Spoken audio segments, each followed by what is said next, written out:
अस्सलाम वालेकुम, कैसे हैं आप सब लोग? उम्मीद है आप सब लोग खैरियत से होंगे। आज एक नई वीडियो में आपको खुशामदीद। आज की वीडियो का मेरा टॉपिक है फिगर्स ऑफ स्पीच। उम्मीद है कि ये वीडियो देखने के बाद उन्हें समझ आ जाएगी।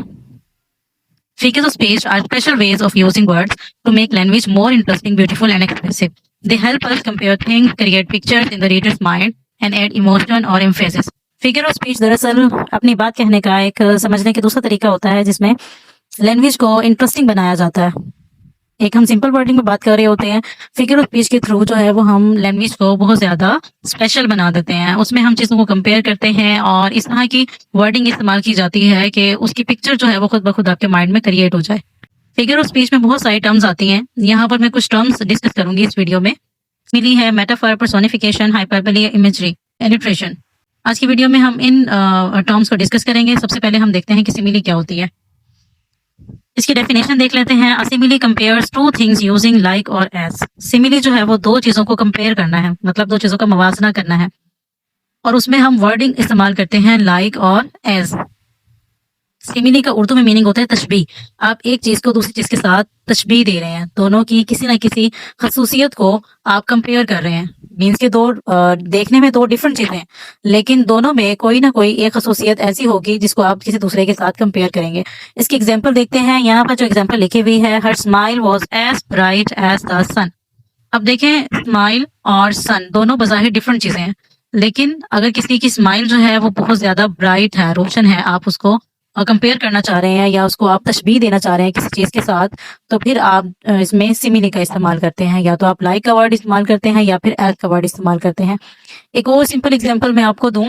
अब एक गर्ल है जो ब्यूटीफुल है और आप जो है उसको तशबीह देना चाह रहे हैं रोज के साथ। आपको पता है कि रेड रोज भी बहुत ब्यूटीफुल होता है, तो आपने एक लड़की की खूबसूरती को एक रोज के साथ जब कंपेयर करना है तो आप उसको कैसे यूज करेंगे? आपने कहना है she is as beautiful as a red rose, कि वो मतलब रेड रोज की तरह खूबसूरत है।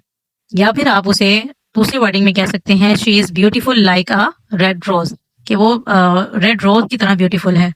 मीन्स के बज़ाहिर तो मतलब एक गर्ल और एक रोज दोनों ही डिफरेंट चीजें हैं, लेकिन दोनों में क्या चीज कॉमन है? दोनों खूबसूरत है। तो आपने दोनों की खूबसूरती को एक दूसरे के साथ कंपेयर किया और लाइक या फिर एज का वर्ड इस्तेमाल किया है। सिमिली के बाद आ जाता है मेटाफर। सिमिली और मेटाफर में बहुत थोड़ा सा फर्क है। क्या डिफरेंस है दोनों में वो मैं बताती हूँ आपको। A metaphor is a direct comparison that does not use like और एज। दोनों में सिर्फ इतना फर्क है, आप कंपैरिजन दोनों चीजों में ही कर रहे होते हैं। सिमिली में भी कंपैरिजन है और मेटाफर में भी कंपैरिजन है। दोनों में फर्क क्या है कि सिमिली में आप लाइक या फिर एज का वर्ड इस्तेमाल करते हो, लेकिन मेटाफर में आप लाइक और एज का वर्ड इस्तेमाल नहीं करते। आप उस कंपैरिजन को डायरेक्ट जो है वो यूज करते हो। मीन्स कि आपने लाइक और एज का वर्ड निकाल देना है और डायरेक्ट नेमिंग दे देनी है। जैसे कि यहाँ पर एग्जाम्पल लिखी हुई है, the word is a stage. अब देखिए यहाँ पर ये नहीं लिखा हुआ the word is like a stage. अगर यहाँ पर आ जाए लाइक अ स्टेज तो ये सिमिली बन जाएगी, लेकिन यहाँ पे लाइक और एज का वर्ड नहीं है तो फिर ये मेटाफर है कि दुनिया जो है वो एक स्टेज की तरह है। जो मैंने पहले आपको एग्जाम्पल दी है, अगर हम उसी को ही देखें, जैसे मैंने आपको ब्यूटीफुल और रेड रोज की एग्जाम्पल दी कि she is as beautiful as a red rose, अगर हमने उसे मेटाफर में चेंज करना है तो हम एज के वर्ड निकाल देंगे। हम कह देंगे she is a rose. Is a rose का मतलब ये है कि हमने लाइक और एज का वर्ड निकाल दिया, हमने उसे डायरेक्ट कह दिया कि वो गुलाब का फूल है। और ये हमने क्यों कहा है? मतलब उसकी खूबसूरती की वजह से। तो ये वीडियो जो है वो सबके लिए हेल्पफुल होने वाली है। जो बच्चे मिडिल पोर्शन में हैं और हाई पोर्शन में इवन के जो लिटरेचर पढ़ रहे हैं और यूनिवर्सिटी गोइंग है, उन सब के लिए ये हेल्पफुल है। मेरी कोशिश है कि मैं आपको इजी वर्डिंग में कॉन्सेप्ट समझा दूं कि इनका मतलब क्या होता है और ये किस तरह से इस्तेमाल होती हैं। नेक्स्ट जो है वो हमारा है personification. Personification gives human qualities to non human things. जैसे कि आप देख रहे हैं कि इसकी डेफिनेशन से ही जाहिर है कि पर्सोनिफिकेशन क्या होती है कि ह्यूमन क्वालिटीज मतलब इंसानी जो खसूसियात होती हैं वो नॉन ह्यूमन थिंग्स को दे दी जाती हैं। जैसे कि यहाँ पे एग्जाम्पल लिखा हुआ है, the wind whistles through the trees. Whistle का मतलब होता है सरगोशी करना। अब विंड होती है हवा।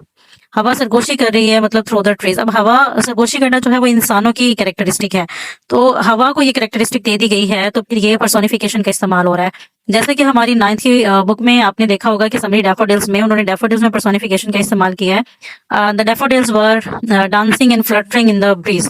अब देखिए डांसिंग है या फ्लटरिंग है। फ्लटरिंग मीन्स के हिलाना और डांसिंग जो है वो डांस करना, ये दोनों इंसानों की कैरेक्टरिस्टिक होती हैं। और जब हम एक नॉन ह्यूमन थिंग को ये कैरेक्टरिस्टिक दे देंगे तो वहां पर पर्सोनिफिकेशन का यूज हो रहा होता है। इसी तरह एक और एग्जाम्पल है, the candle flame was dancing. अब कैंडल फ्लेम आपने देखा होगा कि मोमबत्ती का जो शोला होता है, उसका फ्लेम होता है, वो हिल रहा होता है। अब उसके हिलने को जो है वो डांसिंग के साथ उन्होंने कंपेयर किया है। तो डांसिंग जो है वो इंसानों की कैरेक्टरिस्टिक है ना, तो वो जब हम मोमबत्ती के फ्लेम को देंगे तो फिर वो पर्सोनिफिकेशन का इस्तेमाल होगा वहां पर। नेक्स्ट टर्म है एलिट्रेशन, बहुत easy. Alliteration is a repetition of initial consonant sound. Means कि एलिट्रेशन जो है वो रेपिटेशन है इनिशियल कॉन्सोनेंट साउंड, मतलब जो कॉन्सोनेंट वर्ड्स हैं जहां से वर्ड स्टार्ट हो रहा होता है, अगर वो लफ्ज बार बार रिपीट हो रहा है तो repetition of the consonant sound जो है एलिट्रेशन कहलाता है। जैसे कि एग्जांपल में दिया हुआ है द बिग ब्राउन बेयर बेलोर। अब देखें बिग बिग ब्राउन बेयर, इन सब में देखें बी जो है वो बार बार रिपीट हो रहा है, तो ये एग्जांपल है एलिट्रेशन की। नेक्स्ट है hyperbole. Hyperbole is an exaggerated statement. Exaggerate क्या होता है? किसी चीज को बहुत ज्यादा बढ़ा चढ़ा के बताना, हाइपरबली कहलाता है। मीन्स कि I have million things to do today, I have million things to do today. अब देखिए मिलियंस थिंग्स जो है वो मतलब ऐसा वर्ड है जो इंसान सुन के यकीन नहीं करता कि मिलियन में तो बहुत ज्यादा होते हैं। 10 लाख मतलब 1 million is equal to 10 lakh. अब आपके पास 10 लाख चीजें तो नहीं होती ना एक दिन में करने के लिए, तो ऐसी स्टेटमेंट अगर आ जाए कि जिसमें बहुत ज्यादा बढ़ा चढ़ा के, मतलब जिसे स्टेटमेंट से ये लग रहा हो देखकर कि एग्जेजरेट कर दिया इस बात को, तो वहां पर हाइपरबली का इस्तेमाल हो रहा होता है। नेक्स्ट टर्म है हमारी इमेजरी। इमेजरी की डेफिनेशन है कि imagery is like painting a picture with words. Imagery जो है वो एक पेंटिंग की तरह है कि आप कोई पिक्चर पेंट कर रहे हैं विद वर्ड्स, मतलब अल्फाज के थ्रू। It uses descriptive language to help you imagine what something look, sound, smell, taste और फील्स लाइक। मतलब इसमें ऐसे वर्ड्स का यूज किया जाता है जिससे एक इमेज क्रिएट हो जाता है आपके माइंड में। अब इसमें जो है वो आपकी 5 सेंसेस भी आ जाती है। मीन्स के the bright red Apple was crunchy and sweet with फेंट सेंट ऑफ सिनेमन। अब देखिए यहाँ पे जितने भी वर्ड इस्तेमाल हो रहे हैं वो सारे इमेजरी को शो कर रहे हैं। बस इसमें आपकी 5 सेंसेस इस्तेमाल हो रही होती हैं, जैसे देखना, सुनना, सूंघना, चखना, इस तरह की सारी आपकी सेंसेस। अब देखें यहाँ पर जैसे एग्जांपल में लिखा हुआ है the bright red Apple was crunchy. अब क्रंची जो है वो मतलब साउंड को शो कर रहा है, और ब्राइट रेड जो है वो आप देखने से ताल्लुक रखता है। उसके बाद है स्वीट। स्वीट जो है वो मीठा, मीन्स के टेस्ट की इमेजरी आ रही होती है इसमें। फिर जो है विद फेंट सेंट, सेंट मीन्स के खुशबू, तो वो स्मेल से रिलेटेड है आपका। इमेजरी जो है आपके टेक्स्ट में किसी भी तरह की यूज हो सकती है। विजुअल है, ऑडिटरी है, टेक्टाइल है, गस्टेटरी है, ऑल्फैक्टरी है, ठीक है। ये सारी टाइप्स हैं इमेजरी की, और वो सारी मैंने यहाँ पे आपको बता दी हैं। आप पिक्चर्स एग्जांपल से और साथ में जो उसकी पिक्चर दी हुई है उससे आप क्लियरली समझ सकते हैं। उम्मीद है आपको आज की वीडियो पसंद आई होगी। अगर आपको वीडियो पसंद आई है तो इसको लाइक करें, शेयर करें अपने दोस्तों के साथ, और ज्यादा से ज्यादा मेरे चैनल को प्रमोट करें। अगर फिर भी मैं अपना ये कॉन्सेप्ट क्लियर करने में नाकाम रही हूँ, अगर किसी को समझ नहीं आई, वो मुझसे कमेंट सेक्शन में आकर पूछ सकते हैं। मिलते हैं इस तरह की इन्फॉर्मेटिव नेक्स्ट वीडियो में, तब तक के लिए अल्लाह हाफिज।